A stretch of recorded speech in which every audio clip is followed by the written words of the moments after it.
Howdy, all 356 of y'all. I really don't know how I got here. All I remember is putting on some headset and also watching a video called The Amazing Digital Circus Pilot. Made by Gooseworx and Glitch Productions, it's the new indie animated series on the block. So far, it has surpassed Glitch's other show, Murder Drones, in popularity, not even in its first episode. So today, we're gonna review this unhinged and wacky circus. Wait, does it censor? Whatever. Before we begin, if you haven't already, go watch The Amazing Digital Circus. I'm not asking. The Amazing Digital Circus is a psychological dark comedy about characters who hate their lives and want to leave. Circus tent. Smiley face emoji. Similar to I Have No Mouth and I Must Scream in the artistic style of Kid Pics, an old computer drawing program. Already without watching it, you know why this took off. Colorful, unique character designs and environments with a dark backstory to boot. Getting into it, the premise is that a bunch of humans are trapped inside a 90s edutainment game and have seemingly no way to escape. While inside, the AI ringmaster, Kane, attempts to preoccupy the humans so that they don't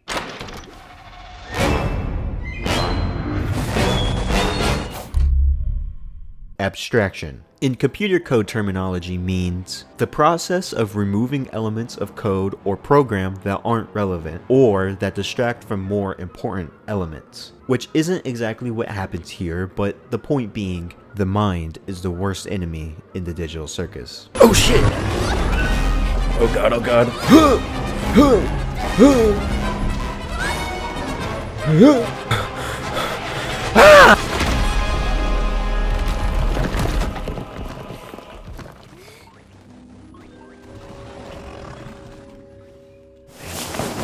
What the fuck was that? Anyways, let's continue. You might think Kane is the villain like AM's supercomputer from I Have No Mouth and I Must Scream, but he doesn't seem to have ill intent, only a layer of ignorance when his subjects are going a little insane.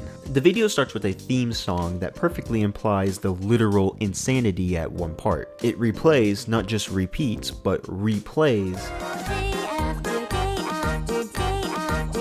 hinting that they've literally done this day after day after day. And we don't know why. The theme song also alludes to something wrong with Kaufmo. Glitch even posted an image of Kaufmo, making us think he was going to appear. Pomni then spawns in and understandably wants to leave, but you can't. What? Kane and the others introduce themselves to her and the world. Pomni gets her name, and then Kane assigns them their adventure for the day. Gather the gloinks!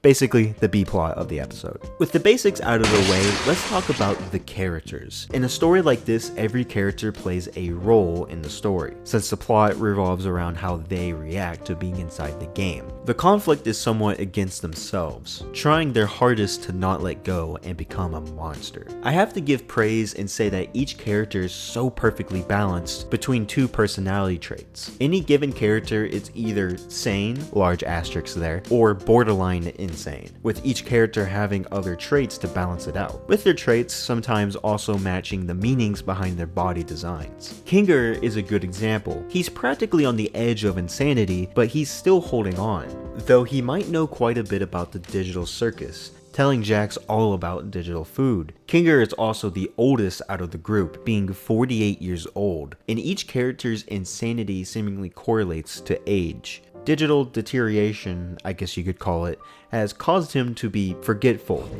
An insect collection? I think it's a nest. He mentions an insect collection multiple times. People like to speculate he was a programmer along with the others as well. He used to have a counterpart, Queenie. Many take the meaning of them being chess pieces and apply it to their relationship. The queen in chess is the most powerful piece on the board, while the king is the weakest, being only able to move one space in any given direction. Kinger is probably losing it because he also lost the sense of protection he used to have when Queenie was around. Kinger gets the tier on my list. Moving on, Ragatha is nice to all the others. She immediately was the one to assist Pomni when she entered and even told the others to Guys, don't be mean. She has an optimistic attitude, though any train of thought that leads to thinking about abstraction, she starts to panic. This is probably because not only does your mind deteriorate the longer you stay, you also see many of your friends lose it too, leading your mind to an also increasingly unstable place. Ragatha takes on the form of a ragdoll, which they're typically known to be mistreated and neglected, which is what happens to her in the episode. She's 30 years old, seemingly sane but also unstable at the thought of abstraction. Ragatha gets the I'm fine tier. Pleased to meet you. Actually, we've met once before. With Jax, where do I even start? I haven't watched many shows, so this will sound ignorant. I am the one who cooks microwave meals. But I swear, a character like Jax has never been attempted before. Or at least, we rarely see a character like him. The best I can think is he's one of those you miss the point by idolizing them starter pack characters. He's charismatic, but at the same time a giant jackass. You know what? I've had enough. I'm bypassing your stupid filter. Good luck with that. Fuck you. Eat shit. Son of a bitch, this place fucking blows. And finally, your mother. You yourself probably like Jax, but at the same time, you know you wouldn't really want to be around him. He's clearly sane, but isn't all that helpful, skedaddling once he senses any danger. Jax additionally uses his sane mind to take more of an assertive role over the group, sometimes leading, but mostly uses his power to mess with the others in order to generate chaos. Jax gets the Jax tier. Ladies first. Nah, why did I say that? I'm gay.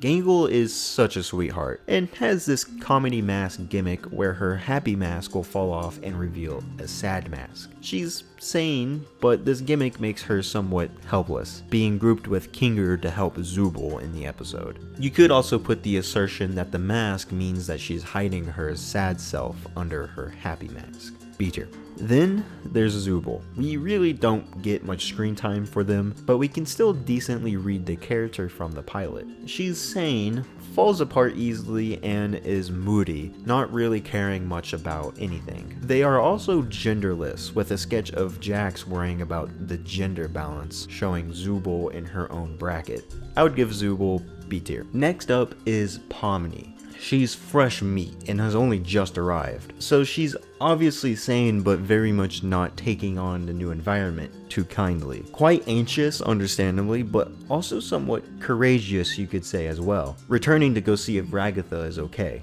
Later, she does find an exit she can walk into and stumble across an old computer with a headset. She just maniacally laughs at it and continues on. She doesn't remember her name, but that she put a weird headset on, so why she does this, I don't know. Her relationship with Ragatha might be damaged in that she left into the exit. Even if it took longer to find Kane without going into the exit, it's the message that matters here. Pomni gets the Clissy at a 34 tier. We're almost done filling up our tier list.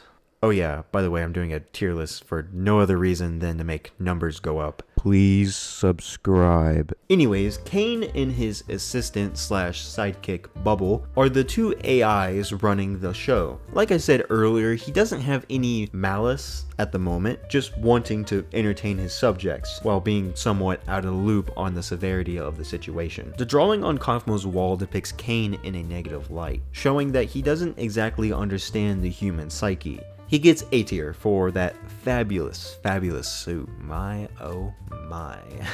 Bubble also gets A tier for this line alone. Your reward is a delicious digital feast cooked by our head bubble chef. Made with all the love I'm legally allowed to give.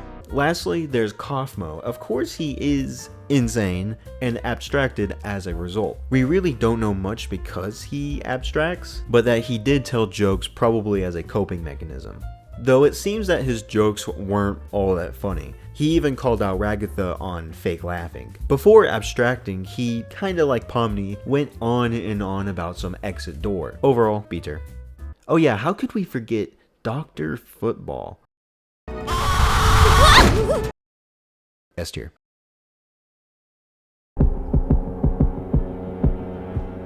Now, whenever someone does abstract, they get sent into... I find this particularly scary. It's unknown how conscious someone is when abstracted, but if so, they're just stuck down here, seemingly forever. Another thing I want to point out is the black liquid down here is the same as the black liquid Pomni expels out of her. I just find it interesting that the basement is full of this black liquid along with the other abstracted people.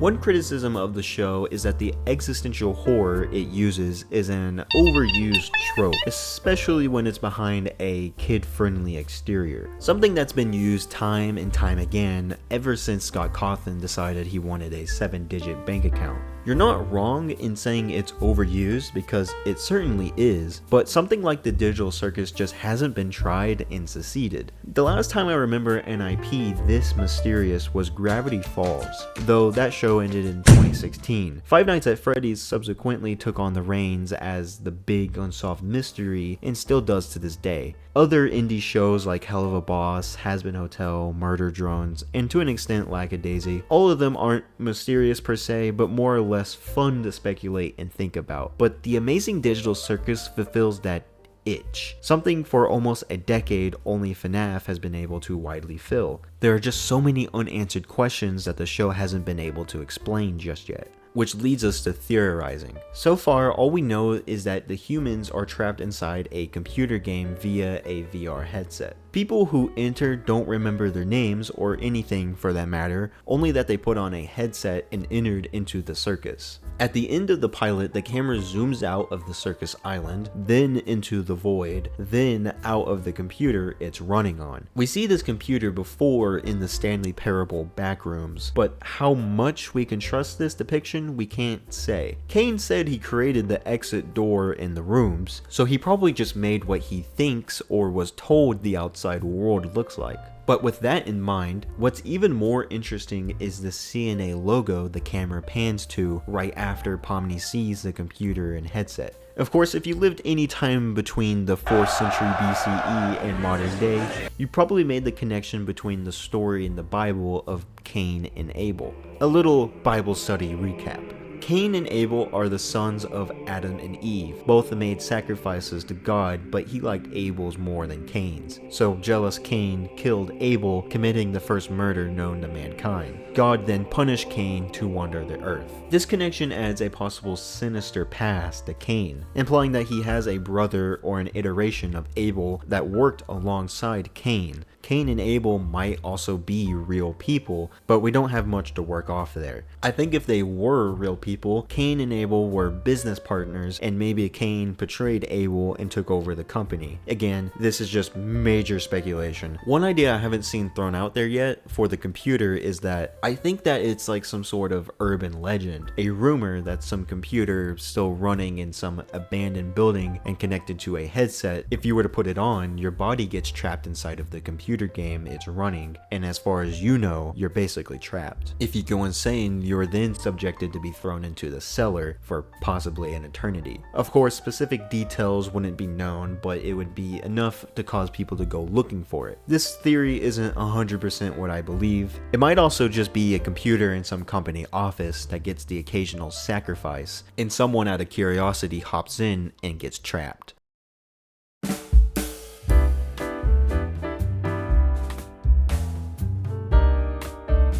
Another IP people like to compare the Amazing Digital Circus to is I Spy books, which I can certainly see the connection there. Another comparison I'd like to throw in is that I get a slight feeling of Figaro Arrow. You might remember it, but just don't know the name. I've watched the pilot over and over again, and I still don't know what ticks it. It might be these cloud panels in the background or the Dr. Football scene, though it might just be that the aesthetic is the only thing that overlapped from the Y2K era into my lifetime. Anyways, I really like the general world design. Everything is so colorful, and some things have a bit of a glossy texture, making it really appealing. The character designs too are very unique and all look distinct from one another, while at the same time fitting the general theme of the world. The humor is another thing that gets criticism, and that's fine. It's subjective. duh. In my opinion, I'm a sucker for meta humor and glitchy Gmod physics. The characters also pick up a lot of the comedic weight. Bubble is just quirky, Jax throwing sarcasm and jabs at people never gets annoying. Overall, the character interactions help remind you of the absurdity of the world they live in, alleviating from the dark, depressing fact that There is no escape. I've basically gone over the horror, but I think there might be a cognitive loop that one possibly enters that may cause most abstractions. We all know that the horror of the Amazing Digital Circus is 1. The fact that you can't leave, and 2. Abstraction. That if you can't keep it together, you'll become a monster, destined to be sent for possibly all of eternity in the dark, colorless cellar. I think if one gets reminded and doesn't get their mind off of the fact there is no exit, they'll lose sanity, to then fear abstraction, where you know you'll be sent to the cellar for all of time, leading you to lose more sanity. Then you desperately wish for an exit so that you can leave and be sane again, losing your sanity again. This repeats over and over and over until you lose it. Lastly, the soundtrack is really good, but whenever it's not playing, the silence is deafening. Also, the voice actors and actresses are all really talented, and I don't think the show would be as good as it is without them. People like Michael Kovac, you might recognize his voice in many other indie animated shows. Of course, the others also deserve praise, and you can pause to see each person. The Amazing Digital Circus isn't a masterpiece. It technically doesn't even have an episode yet, but I think it's really solid for a pilot, and I do hope Gooseworx and everyone that worked on this gets the funding they need for a full season. I think everyone did a terrific job on this, and I hope to see more in the coming months. What's that? Pornography. One thing that's always a big topic whenever it comes to indie productions is its fan base. You almost never hear about a fan base unless it's horny, crazy, or engaging in illegal activities. The Amazing Digital Circus is interesting in how fast the fandom has developed. People are already going on about how it's so over, guys. Look, obvious bait and trolling. Who the hell seriously reads this and thinks that the fandom is already reached the collective IQ of an orange cat? Please, remember next time you see some BS like this, it's probably just to get a rise out of you and to make the respective community it came from look bad. Props to Cartouche for raising some red flags about this. Even bigger props to Gooseworx for attempting to rally the community, because most indie animators / producers don't even try. Because sure, any effort made isn't going to work, but it's the thought that counts. Gooseworx has also released an age list of most of the human characters, and this is a double-edged sword. We have more information to speculate about lore-wise, but this also is a de facto green light for people to start drawing a Rule 34. I bring this up because this is another thing people pointed at and said, it's so over! Like, this isn't new, it only becomes a problem whenever it's about. At the end of the day, I really don't let fandoms affect the way I treat any particular media. I just don't give a shit. If a particular community is infamously toxic, I may be more apprehensive to share my love for whatever they're attached to, but that's it. Again, I just cannot give any shit about fandoms. The Amazing Digital Circus fandom so far isn't all that great, but not as bad as people try to make it out to be. If there's anything I would preach to you, is that outside. Just go outside. The world of the Amazing Digital Circus is amazing. I do think we have another Gravity Falls / FNAF on our hands here, because there's just so much to pick apart here, and still so much we don't know, like who's CNA, what's the deal with the computer, and what exactly happens when you abstract. Lots of questions that currently have no answers. Overall, I would give the Amazing Digital Circus an 8.5 out of 10. That's really good for an indie pilot on YouTube of all places. The pilot set all of the right bases in about 25 minutes, but left enough unanswered for us to chew on. I can also tell that a lot of love and work went into this. Usually the typical kids-themed horror media these days are so marketed towards children. It's just nice to have a light but dark show aimed towards young adults. If you watch this far, then you'll probably like my other videos. It's just mostly FNAF, but there's a decent overlap with the Amazing Digital Circus, so if you are at all interested, it means a lot if you were to go check it out at least. Subscribe, like, and comment what you think about the Amazing Digital Circus, and do you have any theories about the show? Unfortunately, it's that time again, where that end card pops up, and I beg you to watch another video. But most importantly, thank you for watching.